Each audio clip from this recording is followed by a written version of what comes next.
All right, welcome back. Stock market update. We are looking at the heat map. This is year-to-date performance. A lot of flat, not a lot of green, not a lot of red. Tesla's red, Boeing's red. NVDA up 10%. Good job, Miss Nancy Pelosi. But let's pull up the 1 week. 1 week looks a little different. You got some deeper greens, deeper reds. Looks like big tech is doing well. Microsoft passed Apple as the largest company in US. I think Saudi Aramco is the largest, or somewhere up there. Google doing well. Meta. Wow, Meta quietly. What is Meta at? Almost 400. Crazy. So the big losers, looks like the banks. The banks have earnings, so we'll see what they had to say. Regional banks, capital markets, Tesla, Boeing, energy, healthcare, utilities. So that's kind of interesting. So let's take a peek. Interest rates, not doing a whole lot. Kind of flat, not doing much. We did have inflation numbers come out this week. CPI and PPI came in a little hotter than expected. So we're starting to see rate cuts not be priced in as much, which is fine because the market is pricing in 6 rate cuts this year, which doesn't make sense. And the market's saying that they expect those to come in March, which the Fed has no reason to cut rates unless there's a big problem. And especially if inflation starts to peak up a little bit, they're going to hold steady for a while. I don't see any chance that they start raising again. But who knows? The Fed has a mind of their own. They don't even know what they're going to do. But it makes sense that interest rate sensitive stocks are taking the hit. So, for example, Tesla not looking so hot because their earnings may not do so well. There's some China stuff, some Hertz news. Maybe I'll come out with a separate Tesla video and we'll talk more about that. Same thing with NVDA, kind of curling back down. We're at a critical support here. Who knows how we do here? If you see these lines, these green lines, these are anchored VWAPs. Something I've been learning over the last year and a half. I'll do a video on that eventually. It's a great tool for technical analysis. If you're above the anchored VWAP, that means the buyers are in control. If you're below the VWAP, that means the sellers are in control. So, that's what this line is, and I'll have different colors for different reasons. But let's look at the Qs. Qs holding up well. We had a nice sell-off at the beginning of the year, and we're bouncing back up.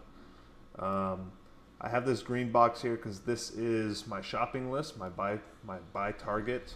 I haven't been buying anything recently. I did nibble a little bit on Tesla just because how many red days in a row.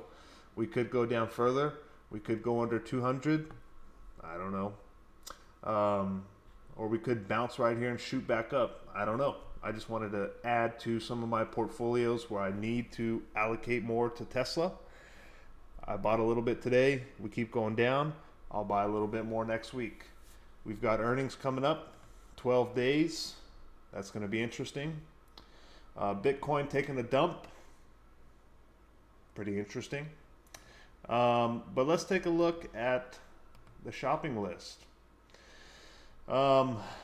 Before we get to that, opportunities are the same. I'm not going to go over this. We already talked about this last week. I said be ready for Chop City in Q1, Q2, maybe the whole year because we got elections towards the second half of the year. Could be a lot of uncertainty there. There's a lot of geopolitical stuff going on. And that is all short term, as well as inflation, interest rates. All those things are short term. When it comes to stocks, I'm looking at long term. I'm not really doing a lot of trading in the stock market. My trading has been, trading time is allocated towards crypto. So when it comes to stocks, I'm looking to buy and hold, baby. And if I'm going to do any trading, it's going to be in the options. I did have some covered calls on some of my Tesla and NVDA. I still have my NVDA calls. But now, those two stocks in particular, it's time to start looking at cash secured puts and see how the earnings go. So earnings coming up, shake things up. We could get a pump, we could get a dump, but it's always good to check how these companies are functioning and what their outlook looks like. So on the shopping list, these are the stocks and ETFs that I own, and these are the prices that I want to start buying more at these prices. So red means we're not quite there, yellow means we're getting close, green means we're there, and I'm buying. So Tesla, bought a little bit today. Amazon, I bought some last week when we had a little dip. I think it was last week. Yeah, it was. NVDA, when I heard Pelosi was in, I'm in. And it's already up 15%, so it sucks because this is a stock I want to hold for the long term, but I was only able to get a little bit because it just moves so quick. So if we can get a pullback, that's one that I want to hold, as well as SMH. The Qs, that's another one. 390 is where I start to nibble. Now, I like to buy the individual stocks first and the ETFs last. Because this is still relatively, we're almost at all-time highs still. So we can get back in this green box. That's great. Maybe we break below that down here. Phenomenal. Phenomenal. I'll be there. Let's see, what else? Enphase, I'm probably going to wait for their earnings. Now, it's a gamble because they can come out with good earnings and they could go up 30% overnight, and I won't have a chance to add any more. But same side of that coin, right? They can come out and say, you know, it's looking bad. You know, we're going to have softer sales for longer, and then you might see a 30% dump. So I don't want to jump. I don't want to gamble ahead of earnings. I'm going to listen to the earnings call, see what they have to say, see how their outlook is, and if I like what they say, I might allocate some more money there.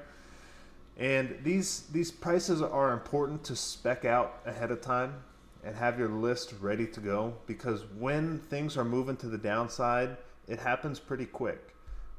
If we go back to the chart, you didn't have a whole lot of time down here to pick up the Qs. So you want to have that in your mind. Okay, we get a drop here, I'll buy a little bit, or I'll buy a lot if we get to this point. You have to know where your targets are and then just execute them, because it's going to be scary when we have those red days. Here, people were calling for the apocalypse, and that's when you know, buy time. It's my time to buy. So I'm hoping we get some more opportunities there to buy some more stuff. And it never feels good when you're seeing red. For example, my Tesla stock, I'm barely in the green now. And if this were me a couple years ago, I would have sold a lot earlier. I would have sold a while ago just to lock in the profit. But I'm at the point in this account where I just want to hold it, and I'm fine being underwater because that means I'll be able to accumulate some more. So do what's best for you. My whole thought process here is to provide my thought process, and hopefully that'll help you. Just because I'm buying Tesla doesn't mean you should buy Tesla.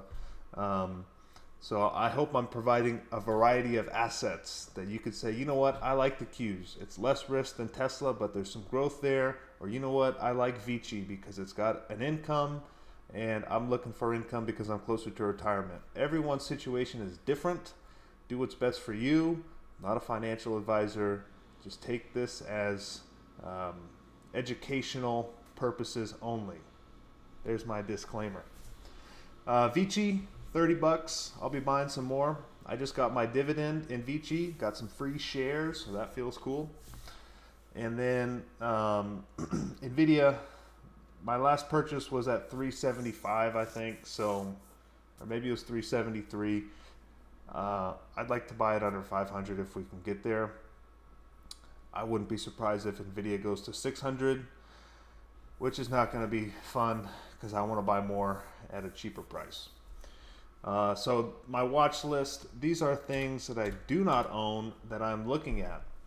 I may not have enough powder to buy these depending on where's Tesla at, where's the SMH, where's Amazon. I may spend my money here versus picking up new positions, but again, this is the menu that I have. If Tesla never gets down to 215, Maybe I'm buying Apple because Apple's headset comes out and it's a big flop and people are saying Apple's dead, they're trash. And I say, I'll take the other side of that bet. So who knows? So I got a menu here and I'm going to pick from the menu based on what the market gives me. PayPal, I like the company, I like the stock. This is another one like ENPH. It just looks like crap when you look at the chart, and I want to hear their earnings. So I want to hear what they have to say. They got a new CEO, and I mean, it looks like, yeah, nice bounce, but we've been here a billion times against this, what is this, 200-day moving average. We can't get above it. So it would be awesome if they could report good earnings and we can get above the 200-day and we can show some strength. It wouldn't surprise me if they report lackluster earnings on a weak consumer or something, and then boom, shoot back down. I don't know what's going to happen, but I'll be there watching. And if we do get back down into this green box and I got powder, maybe I'll take a position there. But this has been one I've been watching for a long time.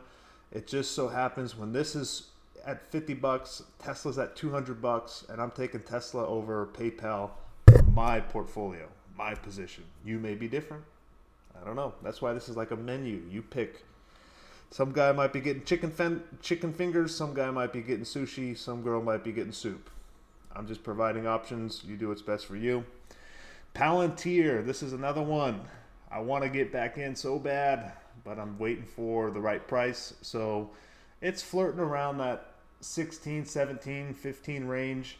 I would love to pick it up sub 15, but if it's looking strong, I may have to settle for 15. We'll see. Coinbase, this was one of my best trades last year, from 79 to 100, and then from 100 to 140, and it went from wherever it is, I think it went to 180, and now it's free falling like a rock. So this would be one that I would like to add long term in my Roth at around $100 if we can get there. I did pick up some shares this week and then I got stopped out. So I knew with the Bitcoin ETF, a lot of volatility, so I had to stop, blew through that stop. Thank goodness, because that stop was like at 155 or something, and now it's already at 130. So I'm glad I'm not holding on to that. Apple's interesting. Apple looks very vulnerable. Now, Apple is an interesting company because I like the business. I think they could do a lot more. They kind of seem to be just milking their stuff. I don't think this headset's going to be much, but it's a phenomenal business. I mean, I switched to an iPhone a few years ago. I don't know if I'll stay here. I mean, it's nice, but we'll see. But you know, I love the AirPods. Apple's like they're a force that's not going to go away. Now, I think they could do a lot with AI and Siri. It's weird that they haven't already, but Apple's always one to sit back and take their time with things and put something out that they really think is going to be the best. So my target is around 165. That would be where I would like to start a position. Apple's one that I like. I have to get it at the right price because I don't see this thing growing a ton unless they come out with something crazy. So that's where I would like to purchase. This would also be something for the more risk adverse, right? So this is a great alternative if you're going to just dabble into single stock. If you've always been into ETFs, but you're like, I want to own a great tech stock. Tesla's too crazy, Elon's too crazy, the semis are too high. If we can get a pullback on Apple, either you're going to buy it or Warren Buffett's going to buy it. So so we'll have to wait and see there, but that's one that's on the list, but it's got to be at the right price. The other one is Digital Realty. I always say digital because I think of the data center REIT.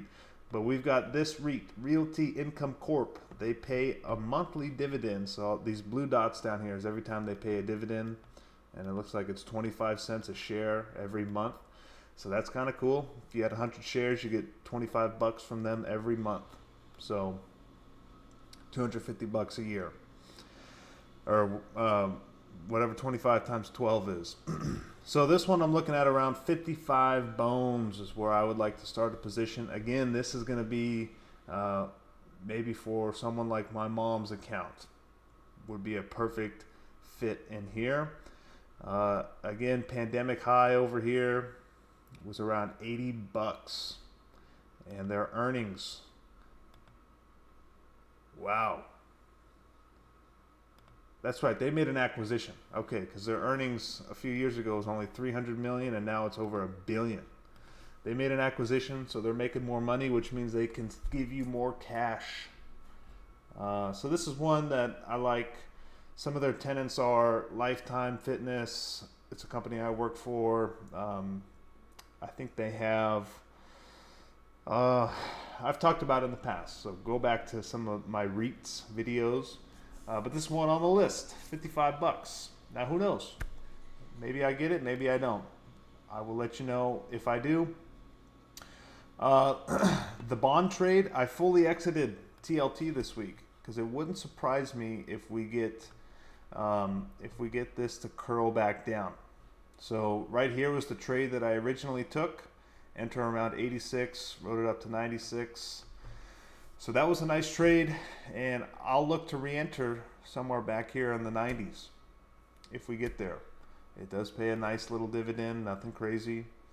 Almost 4%, 3.5%. So I am watching the bond trade again, but this is, in my opinion, not the time to buy unless we have weakness in the economy, which is, we'll see. Let's see the earnings. So I hope this helps. This is my wish list, shopping list. Now we have to wait for the Mr. Market, see how that goes. I'll keep you tuned in on earnings, but until then, have a great weekend. Peace.